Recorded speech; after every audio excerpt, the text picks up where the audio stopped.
Hola amigos de Recuperando Historias. Hoy es martes 1 de abril del 2025, a pocos días de que la primavera hace su aparición en esta región del noreste mexicano, en donde el sol vuelve a brillar con intensidad y en donde, así como las plantas, el ser humano hace una renovación de la esperanza en un futuro mejor, aún en estos tiempos en donde el mundo parece girar en torno al belicismo y a las guerras, pero que finalmente existe la esperanza de que los que gobiernan este mundo se pongan de acuerdo y logren nuevamente establecer un periodo prolongado de paz, como cíclicamente ha venido ocurriendo desde tiempos inmemoriales en la historia de la humanidad. En esta ocasión vamos a platicar sobre ese gran océano informativo al que los que nos gusta la historia nos damos unas zambullidas periódicas y en donde jamás terminaremos de, de asombrarnos ante tantísima información y ante la gran cantidad de interpretaciones, de hipótesis, de teorías, de puntos de vista, y que, bueno, pues la contextualización, de acuerdo a los estudiosos de la historia, nos ayuda un poco a acercarnos a la verdad. Es una aproximación. Nunca podremos asegurar que aún reuniendo la parte documental, aún reuniendo toda la historia recibida oralmente, aún sometiendo toda esta información a, a grandes o altos niveles de contextualización, pues aún así todo este trabajo nos acerca a una parte de esa verdad. Pero finalmente es interesante reunir esta información, y aunque en los inicios de estos trabajos de acopio de información nos puede resultar que estamos pisando terrenos mitológicos, terrenos muy inciertos, plagados de lagunas informativas, etcétera, etcétera, que nos hace dudar de todo lo que estamos tratando de reunir y de armar una historia. Nos hace dudar de su veracidad. Sin embargo, por algo se empieza, ¿no? Pues en estos días he estado eh, tratando de reunir información sobre, desde luego, ya saben los que me siguen en este canal, que yo la mayor parte de la información que vierto en estos videos va encaminada a explicarnos la historia poco registrada del noreste mexicano y del sureste tejano, que en siglos pasados representaba el noreste novohispano. Estamos hablando de los siglos en donde la Nueva España formaba parte del Imperio Español. Bueno, pues aunque como mexicano del siglo XXI puede representar poco interés por todo lo que eh, hemos heredado las generaciones de mexicanos a partir de 1810, con justificada razón, desde luego, y hemos, de manera muy general, hemos visto la historia de esa etapa colonial y la hemos, de manera también muy superficial, incorporado a la historia ibérica, Pues sin embargo, creo que los nuevos tiempos obligan a que, así como hemos estudiado en detalle nuestras raíces mexicanas, es decir, la parte indígena, la parte de los pueblos originarios anteriores a 1521, en estos territorios del Nuevo Mundo, pues así, con esa misma vehemencia e interés, es importante incorporar a las raíces ibéricas de buena parte de lo que ahora representamos los mestizos mexicanos que somos producto de esa fusión de culturas y que por lo tanto, independientemente de los intereses políticos reinantes, el historiador no puede actuar en función de esas posturas políticas, sino en función de la verdad o de los acercamientos a esa verdad. Así es que en este tipo de datos y en este tipo de incursiones quiero lanzar algunas historias que desde luego entran en una alta medida en el terreno a veces de la mitología, en el terreno legendario, en el terreno hipotético, pero que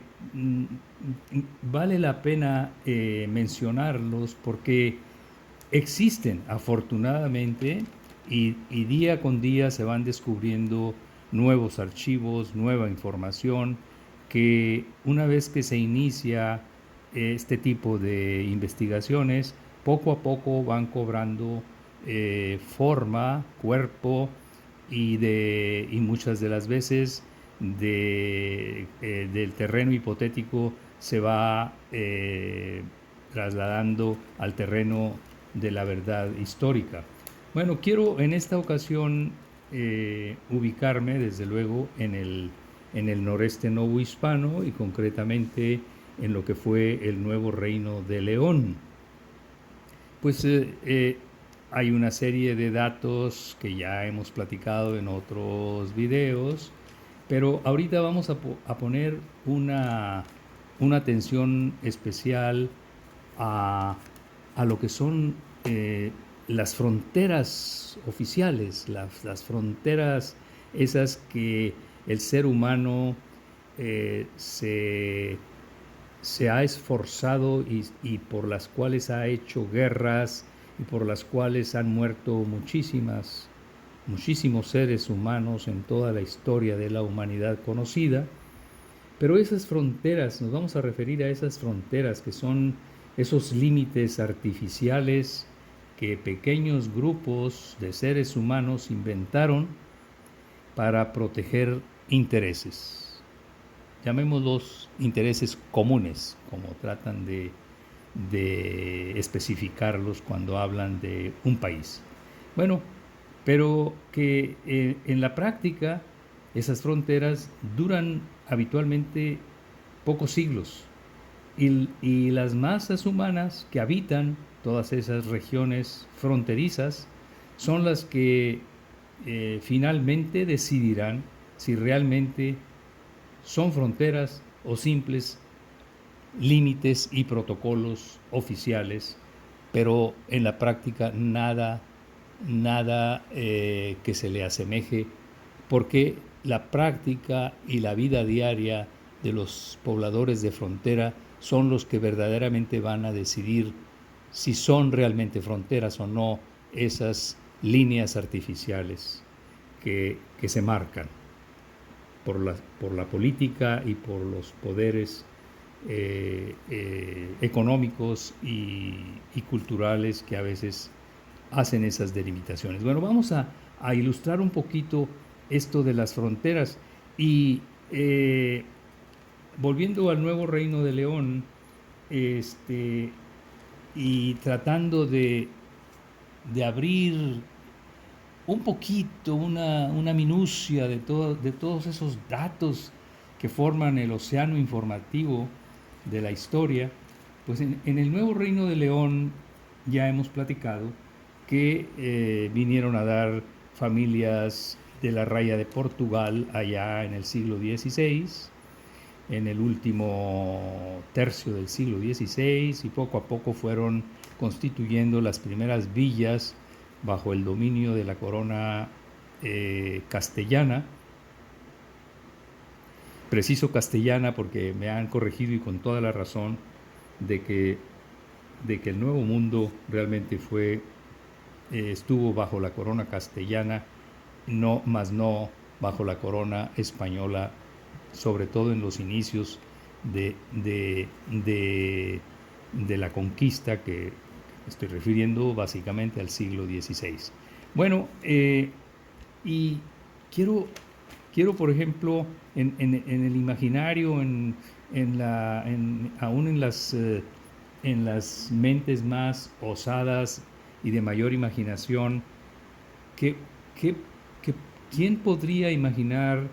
que algunas de las familias que fundan el nuevo Reino de León, en su historia, que ya he platicado en muchas ramas de distintas familias, pero en su historia aparece como región importante Aquitania, que es parte ya en nuestro mundo actual eminentemente del lado del país de Francia? Bueno, pues Aquitania, con algunos personajes como Leonor de Aquitania, o, o de la parte francesa fronteriza con Alemania, la actual Alemania, en lo que es en la parte de Champaña, aparecen otros personajes, o los grandes monarcas que controlaron Francia entre el siglo X y el siglo XIV, me refiero a los Capetos, como familia real francesa, y navarra. Claro, Navarra actualmente es parte de España. Bueno, también aparecen los Capetos, y si aparecen los Capetos, aparece San Luis, rey de Francia, que es el primer nombre o de los primeros nombres que escoge el conquistador Luis de Carvajal y de la Cueva para bautizar a uno de los primeros asentamientos que posteriormente vinieron a constituir lo que es la ciudad de Monterrey en el actual estado de Nuevo León, en México. Y San Luis, si hablamos de San Luis, rey de Francia, pues también, desde luego, estamos hablando de los Capetos, pero estamos hablando de, los reyes castellanos con los que hubo conexiones familiares, los grandes reyes castellanos medievales. Y si estamos hablando de los grandes reyes medievales y de San Luis, rey de Francia, y de los Capetos, estaríamos hablando de Carlomagno. Fíjense cómo se va abriendo ese pequeño abanico que empieza con algunas familias que vienen y colonizan el nuevo Reino de León allá en el último tercio del siglo XVI. Por lo tanto, la actual frontera de los Pirineos entre España y Francia, bueno, pues desde luego es una frontera oficial, pero si nos vamos a la historia de los pueblos de esta actual frontera, y toda la historia que quedó registrada del último milenio, principalmente en la historia de la humanidad, vemos que son fronteras realmente virtuales, que son fronteras que en la práctica la mayor parte de las veces son simplemente límites virtuales. Las familias, los pueblos fronterizos y el intercambio cultural, comercial, etcétera, sigue siendo alto, a pesar de que oficialmente existe esa frontera. Estamos hablando en este caso de Europa, pero también podemos, y de Iberia en particular, de Europa, la Europa de Aquitania, de Francia, pero también podemos incluir fronteras tan dinámicas a través de los siglos como la que ha ocurrido entre México y los Estados Unidos de Norteamérica. Claro, ya son tiempos más recientes, concretamente del siglo XIX para acá, pero que con toda la problemática que puede representar cualquier zona fronteriza, la historia que va quedando registrada da cuenta de que son simples límites oficiales, mas no son límites que en la práctica son del todo reales. Bueno, vamos a ilustrar un poquito, pero no quisiera ahondar y alargar este video, pero vamos a poner la conexión, por ejemplo, es una primera incursión, pero vuelvo a hacer referencia a una de las geniarcas del nuevo Reino de León, que es Juana de Treviño y Quintanilla. La vuelvo a utilizar porque es una mujer con muchísima información y con muchos datos descubiertos y aún por descubrir. Pero Juana de Treviño en su análisis genealógico, claro, no lo que yo he podido determinar, sino lo que ya han determinado muchos otros especialistas en este campo de la historia, de la genealogía, de las monarquías, de las casas gobernantes, tanto de la actual región francesa como de la región ibérica. Y ahí Juana de Treviño va a dar finalmente a la región de Aquitania, en Francia, y va a dar a los Capetos, y va a dar a una familia, no sé si la voy a pronunciar bien, Poitiers, se escribe Poitiers, yo creo, que forman parte del ducado de Aquitania, y va a dar desde luego a Leonor de Aquitania como la gran mujer con gran historia, va a dar a los descendientes de Carlomagno, y ahí entra dentro de los Capetos San Luis, rey de Francia, y ahí entran también las diferentes dinastías de la corona de Castilla y anteriormente de la corona de León, o sea, y también desde luego a la corona navarra o de Pamplona, Pamplona Nájera. Bueno, este mundo de información, este océano de información, obliga a aterrizar en pequeñas partes, porque es un mundo de información. Pero cuando simplemente nos referimos a que don Luis de Carvajal y de la Cueva escoge a San Luis, rey de Francia, como el titular o el bautizo que da a uno de sus primeros asentamientos, eso tiene mucho más mar de fondo. Y desde luego, San Luis, rey de Francia, de la casa de los Capetos, que sucedió a la casa de los descendientes de Carlomagno,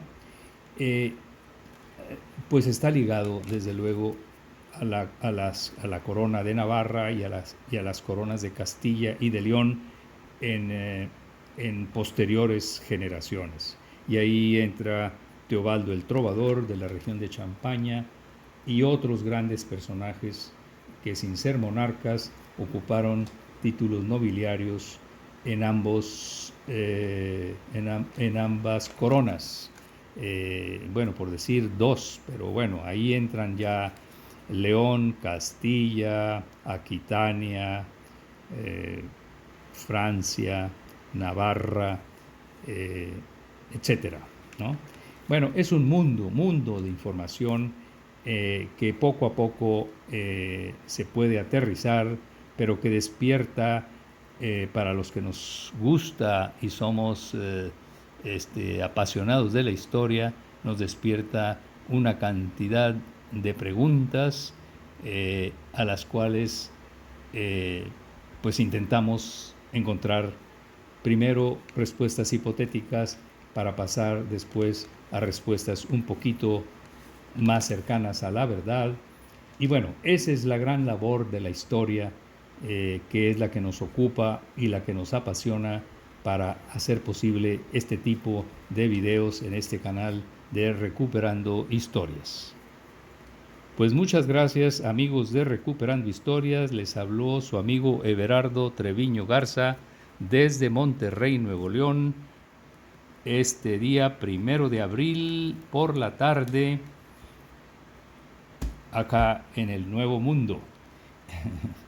Bueno, pues gracias y continuamos escuchándonos y o viéndonos en futuras ocasiones. Hasta pronto.